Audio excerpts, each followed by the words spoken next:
It's 8:42 right now, and the YMCA is an incredible organization that helps young people in a lot of different ways. One of them is by teaching them to be future leaders. You can see a few of them with me here in local, state, and federal government jobs.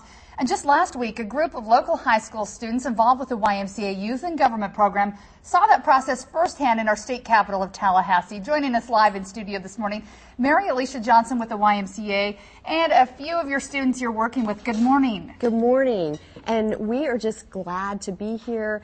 These students just got back from Tallahassee. They went to the state capitol as part of the YMCA's Youth and Government program. And it's just a way that we help build future leaders at the YMCA. This really is great to see because for so many years now, there's been a lot of voter apathy on the local and federal levels, and you're seeing fewer and fewer kids get out and vote. And this year, all of a sudden, you see a lot more interest in the election. So it's nice to see kids getting in at the ground level in our own state, getting involved in government. Exactly, and that's exactly what they did. And they got to present their bills and, just really be there where our government takes place.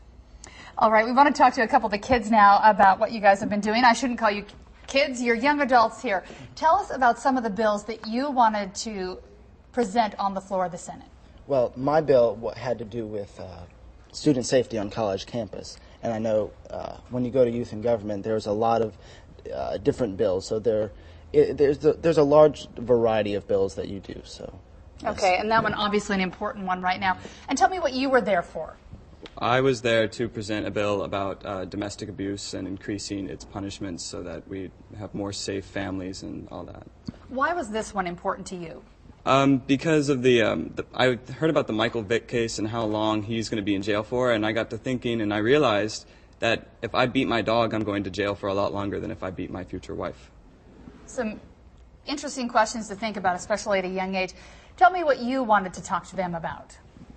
My bill was concerning those officers that have been injured to a degree that they cannot come back to being a sheriff or a deputy, and my bill is to secure their retirement if they choose to work under the same employer. And how did you come up with the idea to present this bill? What was it that made it so important to you?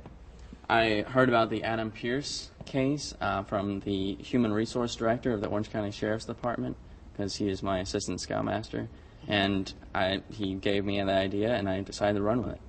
Very good to see all of you involved in this. We want to talk to you again for a second, Mary Alicia, about how kids can get involved in this. If you have your kids at home and you're saying this is something that it sounds like they'd be interested in or would be good for them, how do they get involved? What they need to do is either they can log on to our website at centralfloridaymca.org, or they can call 407-886-1240 and talk to Rich Shellhays. He's our director for the Central Florida YMCA. And they can join any time of year if they'd like to get involved? That is correct. All right, thank you, Mary Alicia Johnson, for joining us from the YMCA, and thank you, gentlemen, for all of your work you've been doing. If you would like more information on the YMCA Youth and Government program, you can go to myfoxorlando.com, click on Mornings. We'll have all of that information we went over right there.